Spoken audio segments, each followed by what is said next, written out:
Hi, my name is Jen Willis. I work for Berry Street's Take Two service. And today I'm going to interview Jessamy House, who has recently written a practice guide that's available on the Take Two website, which is take2.org.au. And the practice guide's about engaging children in out of home care services in therapeutic work. So before I go any further, I want to acknowledge that I'm today working on the lands of the Wurundjeri people from the Kulin Nation, and I want to pay my respects to their elders past, present, and emerging. I also want to acknowledge any First Nations people who are watching this today. Hi, Jessamy. Hi, Jen. Nice to see you. You too. Um, would you mind introducing yourself and just giving a little bit of a summary about your experience, please?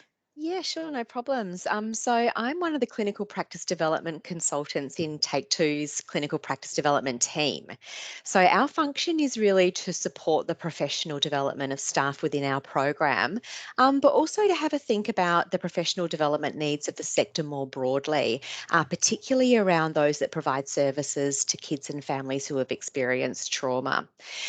So myself, I'm a social worker. I was thinking about it this morning. I'm nearing 2 decades of social work practice, and I've worked both here in Australia as well as in the UK.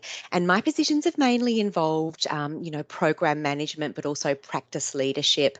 My most recent experience before coming into Take Two was as a senior practice leader and senior project officer in the Victorian Public Service. Great. Thanks. We're very lucky to have you. So you wrote this practice guide. Would you mind sort of explaining why it's so important that you actually engage the child for the treatment to be successful? Yeah, absolutely. Look, I think this is a really significant practice issue, really, because we know that children and families who have experienced trauma can be quite tricky to engage. And quite often we see, I suppose, services really struggling to build the relationships and to build the trust with children and families at those initial stages. And that's why it's really important to have a think about the impact that the early life experiences that children have had on their ability to kind of trust and form relationships with adults. That's really key because we know that the way that a child engages with a clinician or a practitioner or any sort of support person really in those initial stages really sets the scene for the work that's going to occur. And because they have sometimes had really disrupted relationships with adults and sometimes really distressing and really traumatic relationships with adults as well, where they might have experienced abuse or neglect, that they can come into the relationship with us expecting us to behave in that way. And they've developed ways of keeping themselves safe by kind of managing those relationships with adults. And the way that they might manage them might be experienced by professionals as being quite rejecting. It might be experienced as problematic in terms of engagement. The trust might just not be there that allows the adult, the professional, to kind of develop that very therapeutic type of connection that's needed to start addressing the trauma needs that these children and families have. Yeah, good. I imagine that those challenges are numerous for practitioners. Can you sort of talk, you mentioned then about rejection.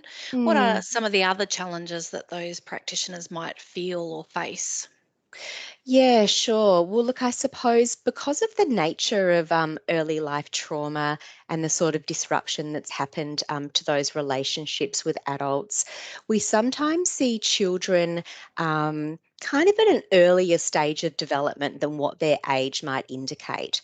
So we think about children being a chronological age, so they might be, 7 or 8 years old.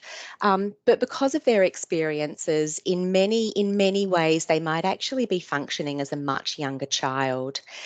So we can sometimes come into an interaction with a child thinking that they've got the language skills to understand what we're saying, when the reality is we actually need to be teaching our work with them, maybe at a stage where maybe sort of play-based types of ways of interacting with them would be far more useful.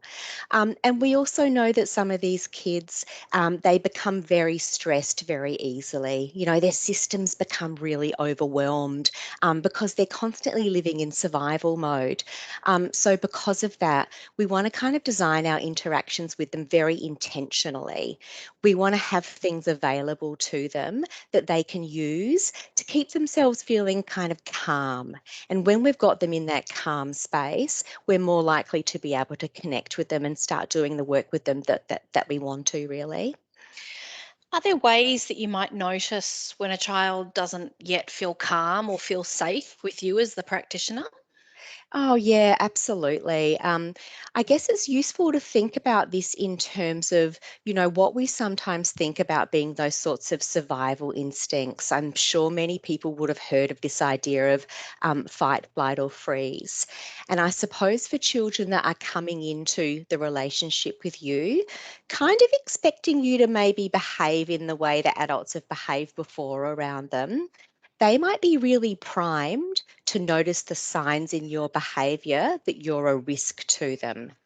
And so you might see them acting out in sort of fight, flight, or freeze sorts of responses. So you might experience children who hide and maybe they don't want to connect with you and maybe they're safer to kind of hide behind the couch or wrap themselves up in a blanket and listen to you, but they won't feel safe to actually look at you and talk with you and engage with you. You might see kids that are maybe at the other end of the spectrum where the way that they've learned to keep themselves safe is by acting out more aggressively, maybe throwing things around or even running away, activating that flight instinct where they would rather flee the space with you than tolerate the kind of really uncomfortable feelings that come up when they engage with you. So I suppose we'd be alert to those sorts of behaviours that would indicate that they're doing things to try and keep themselves safe.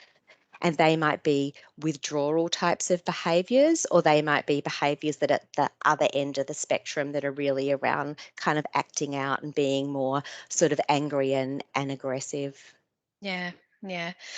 You mentioned before about there were things that you could do in the space to make it feel a bit safer for the child or young person that you're working with. Have you got Yeah. any sort of practical tips for others on what they might be? Well, I guess to kind of even dial it back a little bit further than that, it's really useful if we can get a sense from the other people who are involved with the child, what the child likes, what are their preferences, what are their talents, what are the things that they enjoy doing.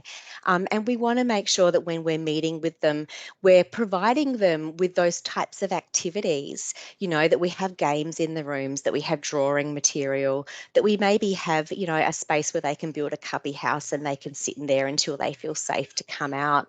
So I guess I would suggest that we think about like a range of sort of developmentally type of matched activities and having those available in the space where we're meeting the child. And maybe it is that we need to meet the child somewhere where they feel safe, that's on their territory, that's, in their home or in their school or somewhere that they're familiar with.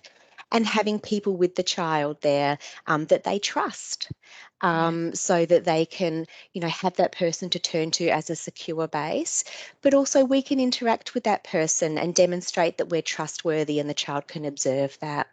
Right. And I suppose a lot of those recommendations would work online too in, this age of COVID telehealth. When you are meeting a child online, is there any reason that those things wouldn't work there as well? Look, I think one of the really beautiful things that we've noticed at Take Two through COVID times, and providing services online, is that kids actually have access to a lot of things in their home environments that help them feel safe. So it could even be a cat, that they could bring a cat into the session and have the cat with them, or that they might have a toy, or they might want to take the iPad or the screen somewhere that they feel safe and have the interaction with their worker there. We might also think about sort of online games and things like that that we can play together with them that are interactive, and that create a sense of safety and a sense of fun, because it's also really important for kids to experience fun and pleasure in the interactions that they're having with us. Absolutely. And I suppose that kind of goes to my next question, which was, do you have any suggestions on how to build a good relationship between yourself as a practitioner and the child and their parent or carer if they're there? And I suppose it is those having fun, isn't it? Yeah, that's right. Look, I've already mentioned the fact that sometimes these kids have not had great relationships with the adults around them, and they sometimes learn to associate adults with those negative feelings. They might be fearful, they might expect the worst of adults, and so we want to start challenging that experience a little bit. And one of the key ways that we can do that is make the interactions and the appointments and the time that we spend with them enjoyable, so that they experience this sense of pleasure and reward around having relationships with other people and having relationships with grown-ups. That's really, really key. We're working with children, we need to make things fun. That's the way they connect and that's the way that they learn. And that will also help them feel safe and help us do, again, the work that we want to do with them. Yeah, great. So fun's obviously one of the principles and that pleasure reward. Are there any other sort of principles that you would suggest people adopt when trying to engage young people in therapeutic services, particularly those that have experienced developmental trauma, of course? Yeah, yeah, absolutely. One of the other really important things to think about is the amount of time that we're spending with the children and families that we're working with. There's a number of reasons why they might not be able to tolerate long stretches of time with us. Sometimes it just has to do with, the demands of everyday life and them actually having to attend to a whole lot of stuff already in their lives, like, school drop-offs, other appointments, and those sorts of things. But also, I guess, from a perspective of more, I guess, sort of stress tolerance, it might be hard for kids to sit with us for very long. It might be hard for them to interact with us for very long. So we really need to be reading those signals as to when it is that we need to finish up, or when it is that we need to shift from one sort of activity or focus to another. And we know that one of the most effective ways that we can promote, sort of healing, and support positive relationship development is through offering sort of more frequent but more brief doses of positive, enjoyable, pleasurable interaction. So that might mean that we have a 10 or 15-minute Zoom session with a child, or a phone call with them, or and a face-to-face interaction that's kind of much shorter and more contained, but that we do that maybe 2 or 3 times across a week instead of once a week. We know that that actually promotes sort of brain-based changes in the way that they experience relationships. And we're more likely to kind of promote healing and see sort of positive outcomes for families when we're dosing those interactions in shorter, more frequent bursts. Yeah, and I suppose for families that are pretty chaotic, often those 10 or 15 minutes might be doable where an hour might certainly not be, from a household perspective as well as from the child's perspective. Yeah, yeah, definitely. That's right. Yeah. Yeah. So you talked a little bit before about how the child might not be able to calm themselves down Mm. in a session or in a space. Are there any sort of practical tips that you could give to other practitioners about activities or ways that the young person could try and regulate their body and therefore engage in the session? Yeah, yeah. Again, it's about doing maybe a little bit of thinking and a little bit of research even before we start to engage with the child about what the network around the child knows about what works for that child. What things do they enjoy doing? What things help them calm down? Because we want to be very purposeful and thoughtful about having those things available to them when they come into the room. One of the most important things that kids can do to keep themselves calm calm is to kind of engage in movement and physical activity.